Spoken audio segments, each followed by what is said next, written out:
നമസ്കാരം. ഒരു ഗവൺമെൻറ് ഓർഡറിലൂടെ പദ്ധതി രൂപം കൊണ്ടതല്ല എന്ന് എപ്പോഴും ആവർത്തിക്കുന്നുണ്ട് സെയിലിംഗ് കമൻട്രി. അത്തരമൊരു കഥ പറയാനാണ് ഇന്ന് ശ്രമിക്കുന്നത്. സെയിലിംഗ് കമൻട്രി ആരംഭിക്കുന്നു.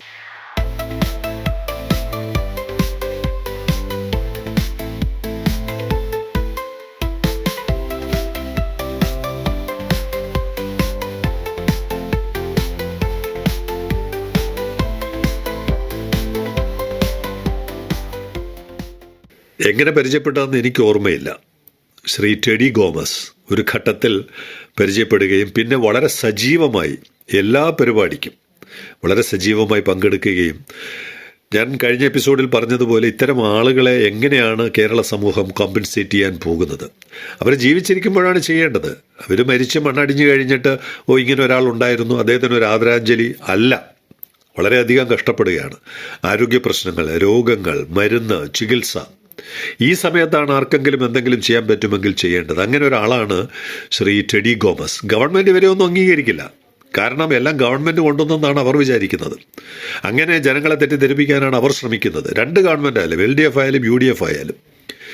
UDF ഈ പദ്ധതി പൊളിക്കും എന്നുള്ളതിൻ്റെ ഒരു രേഖ എനിക്ക് കിട്ടി, വേണമെങ്കിൽ ഞാനിപ്പോൾ കാണിക്കാം. സമരത്തിന് എല്ലാ പിന്തുണയും നൽകിയത് UDF ആണെന്ന് പറയുന്ന രേഖ എൻ്റെ കയ്യിലുണ്ട്. അങ്ങനെയുള്ള ഒരു സമയത്ത് ഈ പ്രോജക്റ്റിന് വേണ്ടി സ്വന്തം ജീവിതം തന്നെ മറന്ന്, സ്വന്തം തൊഴിലും വരുമാനവും ഒക്കെ ഉപേക്ഷിച്ച്, കയ്യിൽ നിന്ന് പണമെടുത്ത്, നേരത്തെ പറഞ്ഞതുപോലെ തന്നെ കഠിനംകുളം പുതുക്കുറിച്ചി എന്ന് പറയുന്ന ഗ്രാമത്തിൽ നിന്ന്, ഏകദേശം പെരുമാതുറ അടുത്തുള്ള പുതുക്കുറിച്ചി എന്ന ഗ്രാമത്തിൽ നിന്ന് ബൈക്കിൽ, അദ്ദേഹത്തിനൊരു ബൈക്കുണ്ട്, ഒരു പഴയ ബൈക്കിൽ പെട്രോൾ അടിച്ച് അദ്ദേഹം വന്ന് ഈ പരിപാടികൾക്കെല്ലാം പങ്കെടുക്കുകയും നേതൃത്വം നൽകുകയും ചെയ്തൊരു അനുഭവം ശ്രീ ടെഡി ഗോമസ്. കൂടുതൽ കാര്യങ്ങൾ അദ്ദേഹം തന്നെ പറയട്ടെ. എൻ്റെ പേര് ടെഡി ഗോമസ്. സാറിനെ പറ്റി ഞാൻ വളരെ മുമ്പേ ഞാൻ കേട്ടിട്ടുണ്ട്. അപ്പോൾ എങ്ങനെയെങ്കിലും പരിചയപ്പെടണമെന്ന് ആഗ്രഹം ഉണ്ടായിരുന്നു. അവിചാരിതമായിട്ട് ഞാൻ പരിചയപ്പെട്ടു സെക്രട്ടേറിയറ്റിൻ്റെ ഫ്രണ്ടിൽ വെച്ച്. അപ്പോൾ സാറുമായിട്ട് സംസാരിച്ചതിന് ശേഷം സാർ ഒരുപാട് സെമിനാറുകൾ നടത്തിയിട്ടുണ്ട്. അവിടെയൊക്കെ സാർ എന്നെ കൊണ്ടുപോയിട്ടുണ്ട്. ആധികാരികമായിട്ട് സംസാരിക്കാവുന്ന ഏക ഒരു വ്യക്തി എൻ്റെ അഭിപ്രായത്തിൽ ഞാൻ കേട്ടിടത്തോളം എലിയാസ് സാർ മാത്രമേ ഉള്ളൂ. പിന്നെ അദ്ദേഹത്തിന് ധാരാളം ഫ്രണ്ട്സ് ഉണ്ടായിരുന്നു. അവരെയൊക്കെ എന്നെ പരിചയപ്പെടുത്തി. പിന്നെ എവിടെ മീറ്റിംഗ് ഉണ്ടായാലും അപ്പോൾ എന്നെയും കൂടെ വിളിക്കും, ഞാനും കൂടെ പോകാറുണ്ട്. അങ്ങനെയാണ് സാറുമായിട്ട് കൂടുതൽ ആത്മബന്ധം വന്നത്. സാറൊരു ജേർണലിസ്റ്റാണ്. ധാരാളം ബുക്കുകളും എല്ലാ വീക്കിലികളും ദിനപത്രങ്ങളും ഒക്കെ സാർ വായിക്കാറുണ്ട്. പിന്നെ വിഴിഞ്ഞത്തെപ്പറ്റി കൂടുതൽ സാറിന് അറിയാം. ആധികാരികമായിട്ട് സാർ മനസ്സിലാക്കിയിട്ടുണ്ട്.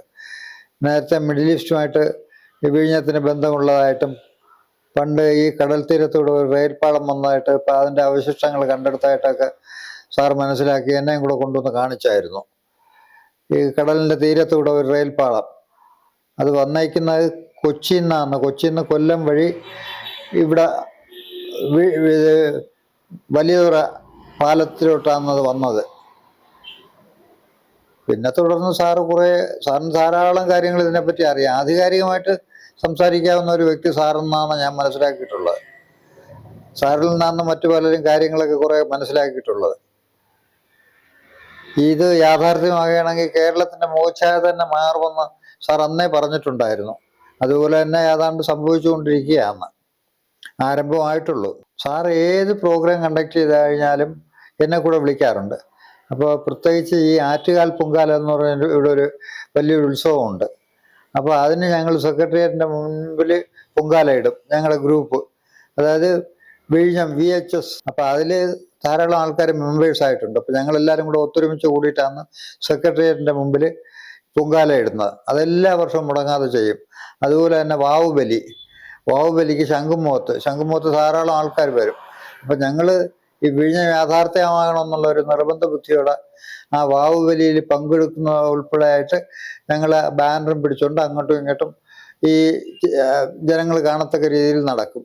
അത് സ്ഥിരമായിട്ട് ചെയ്യുന്നതാണ്. അത് യാഥാർത്ഥ്യമാകുന്നവരെ ചെയ്തുകൊണ്ടിരുന്നു. ഞങ്ങൾ പല സ്ഥലത്തുനിന്ന്, ഇന്ത്യയുടെ പല സ്ഥലത്തു നിന്ന് പാറക്കല്ലുകൾ കൊണ്ടുവന്നിട്ടുണ്ട്.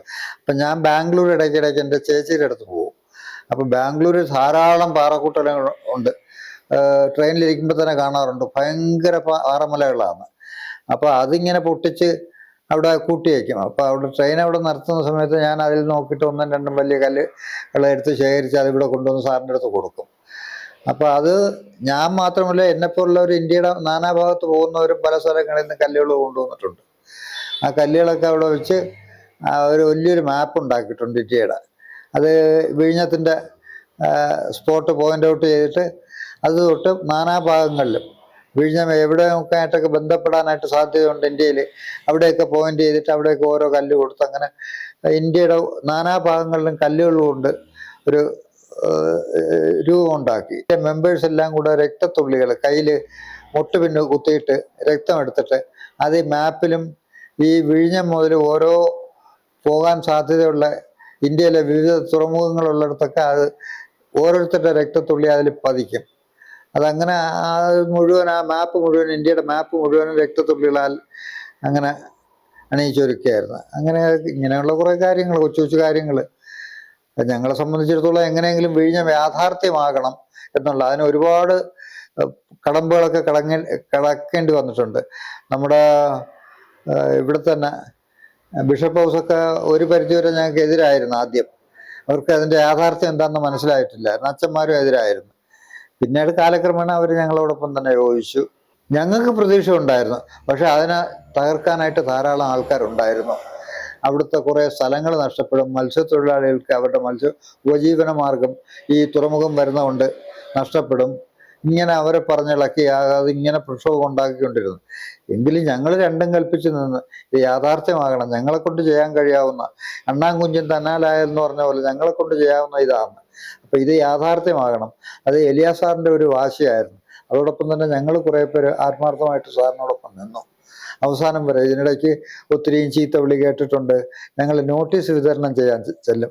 അപ്പൊ ഈ തെക്ക് ഭാഗത്തുള്ള ഈ വടക്ക് ഭാഗത്തുള്ള പള്ളികളിലേക്ക് ഞാനാണ് കൊണ്ട് കൊടുക്കുന്നത്. അപ്പോൾ ഞായറാഴ്ച ആകുമ്പോഴത്തേക്ക് നോട്ടീസും കൊണ്ട് ഓരോരുത്തരെ ഓരോ സ്ഥലത്ത് ഓരോ പയ്യന്മാരെ നിയോഗിച്ചിട്ടുണ്ട്, അവരുടെ കയ്യിൽ കൊണ്ട് കൊടുക്കും. ഞങ്ങൾ തോപ്പിൽ ചെന്നപ്പോഴത്തേക്കാണ് അവിടെ നിന്ന് ഞങ്ങൾക്ക് ശരിക്കും ചീത്തവിളിയും കിട്ടി ഞങ്ങളുടെ നോട്ടീസൊക്കെ വലിച്ചു കയറി അടി കൊള്ളാതെ രക്ഷപ്പെട്ടു അവിടുന്ന്. അത് അന്ന് ഒരു പ്രധാന ഒരു സംഭവം, നോട്ടീസ് കൊടുക്കാൻ പോയാൽ ഞങ്ങൾക്ക് ഏറ്റവും വേദനാജനകമായിട്ട് ശരിക്കും ചീത്ത വിളിച്ചു. അമ്മയ്ക്കൊക്കെ ചീത്ത വിളിച്ചിട്ടൊക്കെയാണ് നോട്ടീസൊക്കെ വലിച്ചു കയറി. അവനെന്താടാ നിങ്ങളുടെ വലിയ ആളുണ്ടല്ലോ, അവൻ ഒളിച്ചെന്നുണ്ട്, നിങ്ങളെ കൊണ്ടാണോ ഇത് ചെയ്യിക്കുന്നതെന്നും പറഞ്ഞൊക്കെ അവിടുത്തെ തോപ്പിലുള്ളവർ. വിഴിഞ്ഞത്തിൻ്റെ അടുത്താണ് തോപ്പ്, വിഴിഞ്ഞമല്ല ഇവിടെ ശംഖുമുഖത്തിൻ്റെ അടുത്താണ് തോപ്പ്. അപ്പം അവിടെ ഞായറാഴ്ച നോട്ടീസ് കൊടുക്കാൻ ചെന്നപ്പോഴത്തേക്കാണ് അവിടുത്തെ ആൾക്കാർ വന്ന് കുറേ ആൾക്കാർ നോട്ടീസ്, എന്താ നോട്ടീസ് എന്നൊക്കെ വായിച്ച് നോക്കിയിട്ടാണ് ആ നോട്ടീസ് എല്ലാം കൂടെ ഞങ്ങളത്തിന് വലിച്ചു കീറി. അടിച്ചില്ല, അടിക്കാതെയുള്ള ചീത്ത മുഴുവനും വിളിച്ച് ഞങ്ങൾ പിന്നെ മിണ്ടാതെ സൈലൻ്റായിട്ട് എന്തിനൊരു പ്രക്ഷുബ്ധ രംഗം ഉണ്ടാക്കുന്നെന്ന് കരുതിയിട്ട് ഞങ്ങൾ അവിടെ നിന്ന് തിരിച്ചു വന്നു. സാറിനോട് വന്ന് വിവരം പറയും, സാറിനോട് പോകണ്ട, നിങ്ങൾ ശല്യത്തിന് പോകാതിരുന്ന തന്നെ അല്ലേ, അല്ലെങ്കിൽ അതിന് ഒരു തലവേദന കൂടെ ആയനായിരുന്നു എന്ന് പറഞ്ഞു. സാർ എന്നെ കൊണ്ടാന്ന് എല്ലാ ഓഫീസുകളിൽ നിന്നും പേപ്പർ കളക്ട് ചെയ്യിക്കുന്നത്. അതായത് മാതൃഭൂമി, ഇന്ത്യൻ എക്സ്പ്രസ്, ഹിന്ദു, ഇങ്ങനെ ചന്ദ്രിക, സകല ഇവിടെ നിന്നും പേപ്പർ ഞാൻ വൈകിട്ടാകുമ്പോൾ കളക്ട് ചെയ്ത് സാറിനെ കൊണ്ട് ഏൽപ്പിക്കും. സാർ ഇത് കുറേയൊക്കെ വായിക്കും, കുറേയൊക്കെ അതിൻ്റെ കറക്റ്റ് കട്ടിങ്സ് എടുത്തിട്ട് സാർ ഒരു ആൽബം പോലെ ശേഖരിച്ച് വെച്ചിട്ടുണ്ട്. അപ്പം അങ്ങനെ ഒരുപാട് നല്ല കാര്യങ്ങൾക്ക് സാറിനെ കൊണ്ട് കൊച്ചു കൊച്ചു കാര്യങ്ങളെങ്കിലും, പക്ഷേ ഞങ്ങളെ സംബന്ധിച്ചിടത്തോളം അതൊരു പുതുമയായിരുന്നു. സാർ ഇത്രയും ഒരു ഉത്സാഹത്തോടെ നിൽക്കുന്നുണ്ടെന്ന് സാറിന് യാഥാർത്ഥ്യമാകണം. അപ്പം അങ്ങേർക്ക് ഒരുപാട് സ്വപ്നങ്ങളുണ്ട്. എലിയാസ് സാറിന് ഈ വിഴിഞ്ഞത്തിനെ പറ്റി ആധികാരികമായിട്ട് ശരിക്കും പഠിച്ചിട്ടുള്ള മനുഷ്യനാണ്. ഒരേ ഒരു ആഴമേറിയ തുറമുഖം ഇത് മാത്രമേ ഉള്ളൂ, ഈ വിഴിഞ്ഞം. കൊളംബോ ഒക്കെ ഇതിൻ്റെ മുന്നിൽ ഒന്നുമല്ല. കൊളംബോ ഇത് കഴിഞ്ഞാൽ കൊളംബോ ആണ് അടുത്തുള്ളത്. അപ്പോൾ സാറിന് ഇത് യാഥാർത്ഥ്യമായി കഴിഞ്ഞാൽ കേരളത്തിൻ്റെ മുഖച്ഛായ തന്നെ മാറും. ദിനം പ്രതി ഈ കപ്പൽ വരുന്നതും കപ്പൽ ആയിൽ നിറയ്ക്കുന്നതും ബാക്കി ഈ ക്രൂ ചേഞ്ച് ചെയ്യുന്നതും മറ്റുമൊക്കെ ഇവിടെ ആകും. അപ്പൊ അതുപോലെ തന്നെ ഇപ്പൊ സംഭവിച്ചുകൊണ്ടിരിക്കുകയാണ്.